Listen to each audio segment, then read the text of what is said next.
Check 1 2 1 2 3. Got it. Awesome.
Good morning. Last night, it was my sad duty to report the first death in Maryland as a result of the coronavirus pandemic. A Prince George's County resident in his 60s with an underlying health condition and no known travel history. This Marylander was infected with the virus through community transmission. And I know that all Marylanders join me in praying for his family and his loved ones. Unfortunately, we are only at the beginning of this crisis. And while this is the first death here in Maryland, unfortunately, it will not be the last. As of this morning, we now have 107 confirmed cases of COVID-19 here in Maryland, an 88% increase in the past 48 hours. Among today's new cases is a 5-year-old girl in Howard County who has tested positive for COVID-19, the first case of a child contracting the virus here in Maryland. As of this morning, there are more than 220 confirmed cases in the Washington region, here in Maryland, Washington, D.C., and Virginia. 9,500 cases across the country, and more than 220,000 cases around the world. The President yesterday announced that he will invoke the Defense Production Act, the first time this power has been used since the Korean War, which gives the President the authority to direct private industry to manufacture medical supplies and equipment needed to combat the COVID-19 pandemic. Yesterday afternoon, as chairman of the National Governors Association, I convened and led a call with my fellow governors from across the country to discuss the unprecedented actions being taken in various states and our efforts to help slow the spread of this infection. The governors have agreed to 5 immediate priorities that we are requesting of the federal government, which we will be taking directly to the President and the Vice President on a call with all the nation's governors today. And I will then be reaching out to leaders of both parties in both houses of Congress later this afternoon. First, we will push for dedicating at least 50% of funding in the Phase 3 supplemental directly to the states. Second, increased access, production, and supply of PPE, test kits, ventilators, and other supplies. Third, the authorization of Title 32 to give governors maximum flexibility for the use of the National Guard. In Maryland, I will be working to appoint a dual status commander who will command both National Guard and active duty military that the Department of Defense will soon assign to our state. Fourth, the governors will urge federal leaders to provide guidance on how the Defense Production Act will be implemented. Fifth, the governors are requesting a delay or greater flexibility for the completion of both the 2020 census and the transition to Real ID. We need all levels of government working together to get through this crisis. Later today, I will be convening a call of regional leaders with D.C. Mayor Muriel Bowser and Virginia Governor Ralph Northam. I will also be convening our second call with all of the county leaders from across Maryland. This fight against this global pandemic is a race against time, and we must take action now. We cannot afford to delay, which is why here in Maryland, I am continuing to take whatever actions are necessary to protect the health of millions of Marylanders and to save thousands of lives. Earlier this week, I strongly urged all Maryland citizens to avoid unnecessary travel, and we discouraged anyone from entering BWI Marshall Airport unless they are actually a traveling passenger or reporting to a job. That is no longer a recommendation.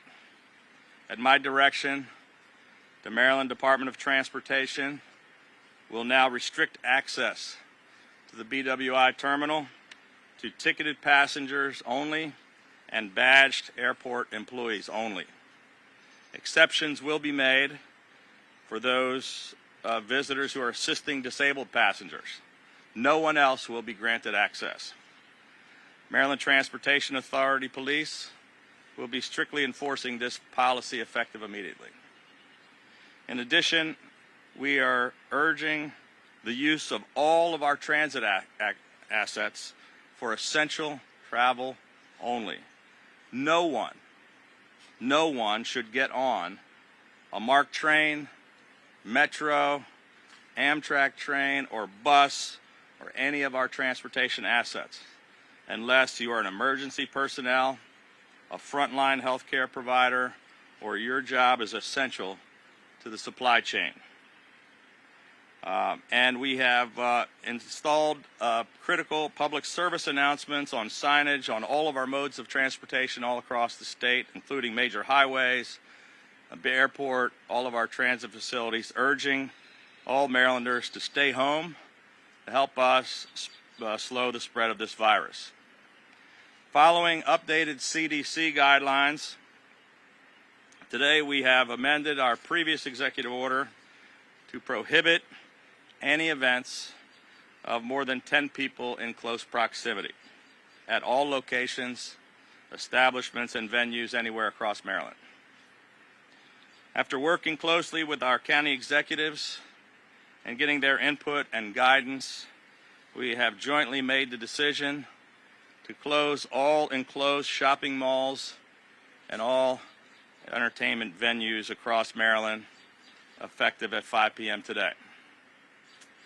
Despite all of our repeated warnings for weeks, and despite the rapid escalation of this virus across our state, the region, the nation, and the world, some people are treating this like a vacation or a spring break with parties and cookouts and large gatherings at some of our parks. Let me be very clear. If you are engaged in this type of activity, you are in violation of state law and you are endangering the lives of your fellow Marylanders. This week, Johns Hopkins University, and I believe today, Morgan State University and McDaniel University have announced that they will finish their spring semesters online. I have been in communication with the Board of Regents of the University System of Maryland and asked them to take the same steps for the entire university system and to keep, while the campuses will remain open, that they should encourage and discourage students from coming back to the campus and to take their courses online for the remainder of the semester. As part of our public health surge, I am enacting an executive order to allow trucks to exceed their legal weight limits in order to facilitate the delivery of important equipment and supplies. On Tuesday, I enacted an executive order directing the Maryland Department of Health to conduct an immediate assessment and come up with a plan in order to open closed hospital facilities across the state and to take other measures necessary to immediately increase our capacity by an additional 6,000 beds to meet the demand created by the escalating spread of this virus. Through phase 1 of this surge plan, 900 beds have already been made immediately available, and Mercy Medical Center in Baltimore City is opening a new floor to add greater capacity. By early April, we expect to have an additional 1,400 beds open as we continue to work to reopen closed floors and hospital facilities across the state. I want to thank those hospitals who have stepped up and been a large part of this massive undertaking. In order to advance this plan, we have also today issued an executive order to provide regulatory flexibility to allow emergency medical services personnel to augment other healthcare providers. I am issuing an executive order today allowing for delivery and carry-out sales of alcohol by restaurants, bars, distilleries, and wineries, subject to local liquor laws and local regulations. We're doing this to help small businesses and restaurants and to protect vulnerable people from having to leave home. But I want to urge people to be responsible and to avoid large crowds in stores. Finally, I am pleased to report that we have now more than 350 meal distribution centers open and operating for our students across the state. This truly is one of the most daunting challenges that our state has ever faced. But sometimes the worst times have a way of bringing out the very best in people. And Marylanders are a shining example of that. We've seen so many examples of compassion and generosity in recent days, and there are dozens of them, but let me just tell you a couple. A number of our distillers all across the state are now, instead of producing alcohol, they're producing hundreds of bottles of hand sanitizer for the local communities. Yesterday, the owners of Pasadena Boat Works donated 14,000 respirator masks to the Maryland Department of Health. And a group of Baltimore City residents has come together to form a quarantine response network to run errands and check in on their elderly neighbors in places like Hamden, Charles Village, and Sandtown, Winchester. In these times of anxiety and uncertainty, the people all across our state always look for ways to reach out and help their neighbors.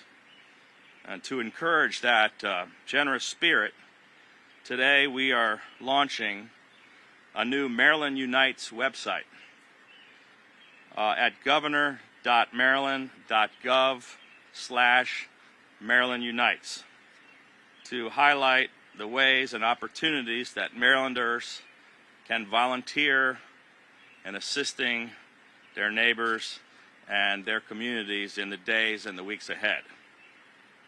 I spoke yesterday with Gail McGovern, who's the national president of the American Red Cross, who told me that they are experiencing a severe blood shortage across the country and here in Maryland as a result of COVID-19.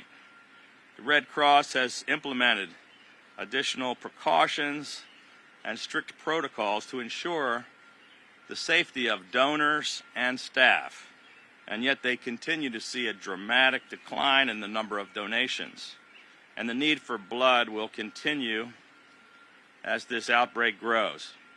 So if you're healthy and you're feeling well, please consider donating blood. You can go to redcross.org to learn more about how to do that in your community. Look, I know that the actions that we've been taking may seem extreme and they seem frightening. But as I said before, they are also absolutely necessary to save the lives of thousands of Marylanders and hundreds of thousands of Americans. And we're all in this together. And if we all do our part, and if we rise to this challenge to meet this moment, we will get through this together. And I just ask that you continue to pray for each other and for our state and for our nation in the days ahead. May God bless each and every one of you. May God bless the great state of Maryland. With that, I'll take some questions.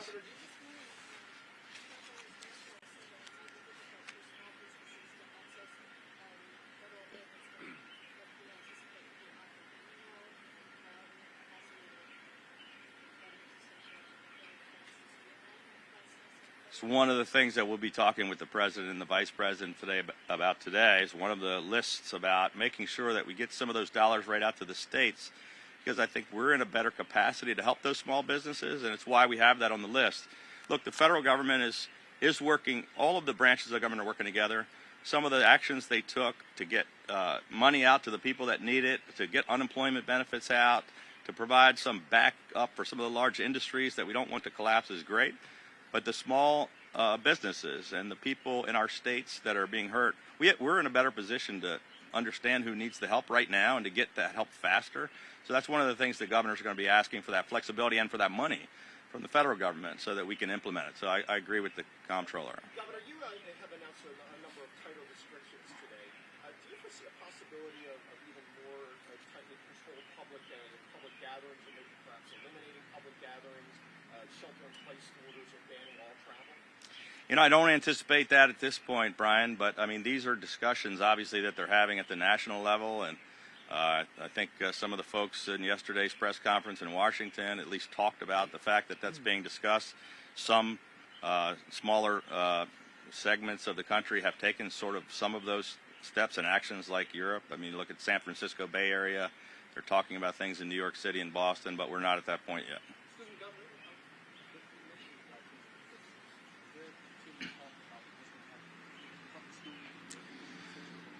Well, so today we're talking about the universities, but we'll maybe let Karen Salmon talk about that in a little while when we finish going through a round of questions. But right now, the superintendent of state schools is talking with all of the local superintendents on a daily basis, getting input about, and that's what we said when we implemented the order. Over the 2-week period, they were going to get input about, you know, what we might do after that, and how we would potentially provide education to kids in that eventuality. So the decision hasn't been made, but they're working on what do we do in that case as far as online learning and or with younger kids or people without access to computers, how we provide instructional kits. And so that's not for today's announcements, but it's something that lots of people are working on and taking a look at.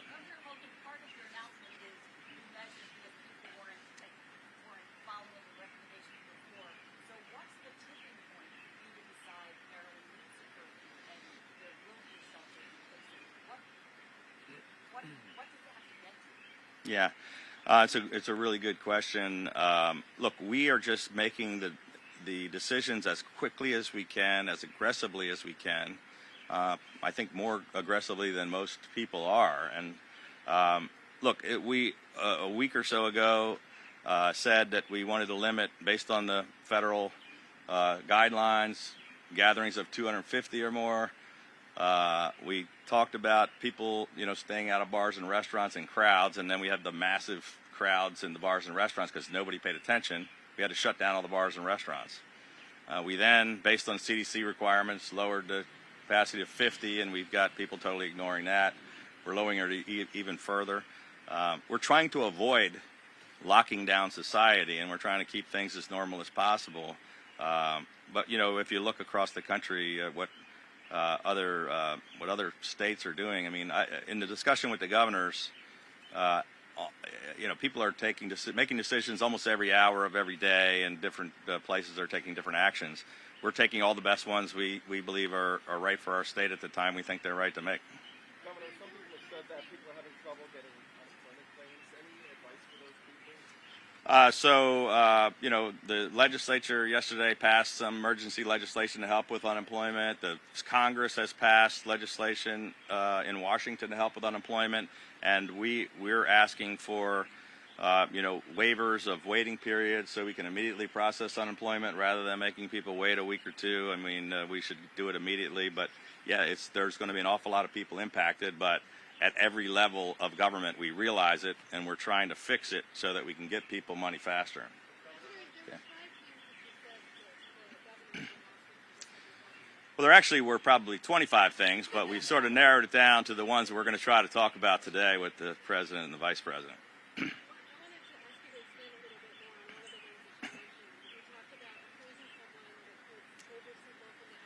Yeah. Right.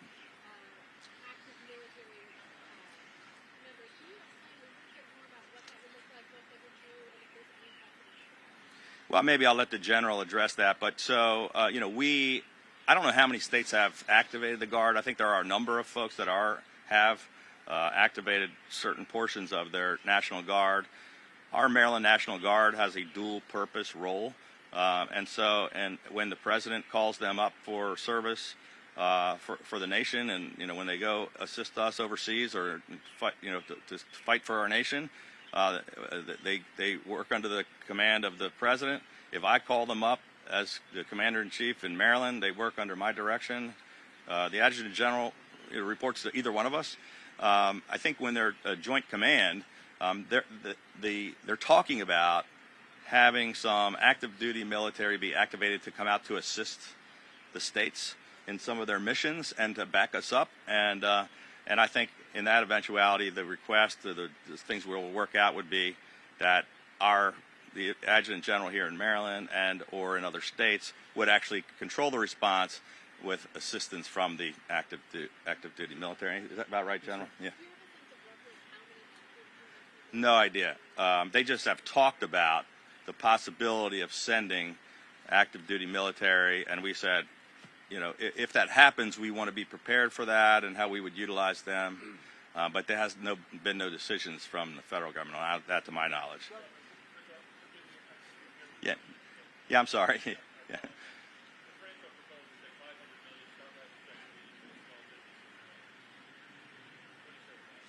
Well, I mean, there's a proposal in Washington about sending checks right away to Maryland. I haven't seen French's proposal on that.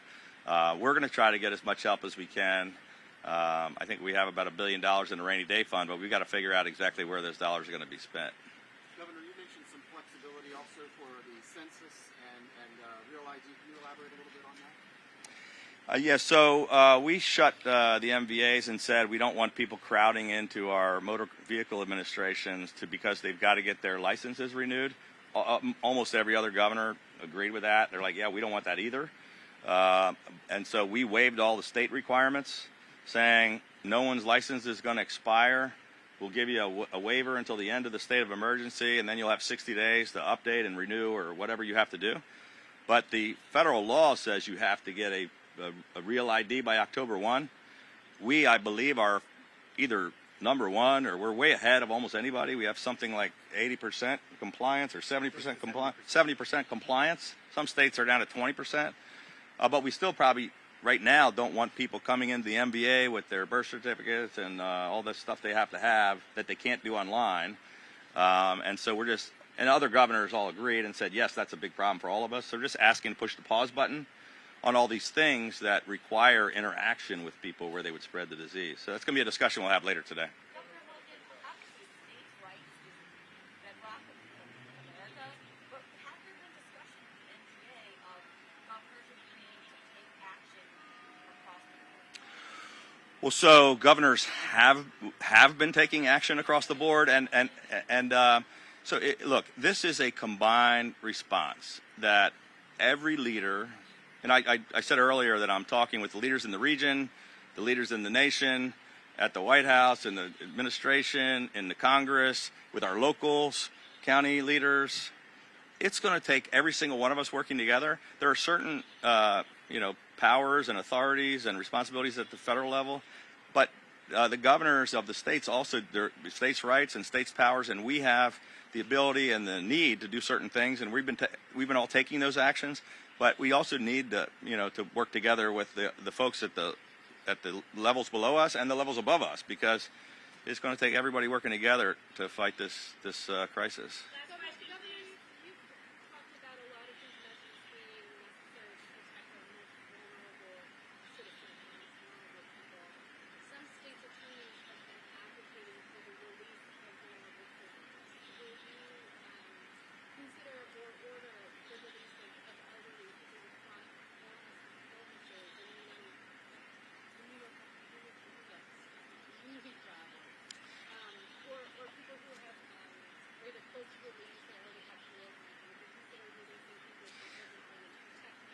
We haven't seen the proposal. I read something about it, but no proposal has been sent to us. On the surface, it's something we'll consider any proposal that comes from any one of our state's attorneys.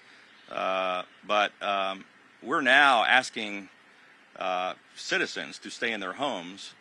The people that are in our correctional facilities are kind of protected and in quarantine. So if we tell everybody else they have to stay home, but we're going to let people out of prisons, it seems to be the opposite. It would have the opposite impact. We're putting people out in the streets to be, they're safer where they are, is what I'm saying. So I'm not sure that's a great idea. All right, thank you very much.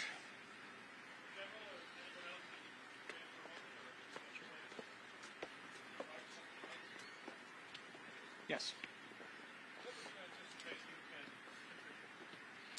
So a lot of transportation right now.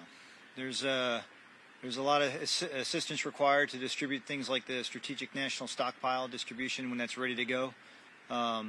We're also able to augment a little bit, just a little bit, with our medical capabilities. As we said before, a lot of my medical units also work, of course, we're all National Guardsmen, they work as civilians. So, however, we do have some capabilities. We have the structure in place that we can stand up and work with the Maryland Department of Health to augment some of the different counties out there. We're an agile force, so we have a lot of capability and a lot of things, and there's things that we haven't even discovered yet that we're capable of doing that people ask for help, and we figure out a way to get it done. General, when do you expect to have shipments from the Strategic National Stockpile arrive? I'm going to have to defer to the Maryland Department of Health. They're the ones that have that mission. We assist them when they're ready to distribute it. Anything else? Thank you.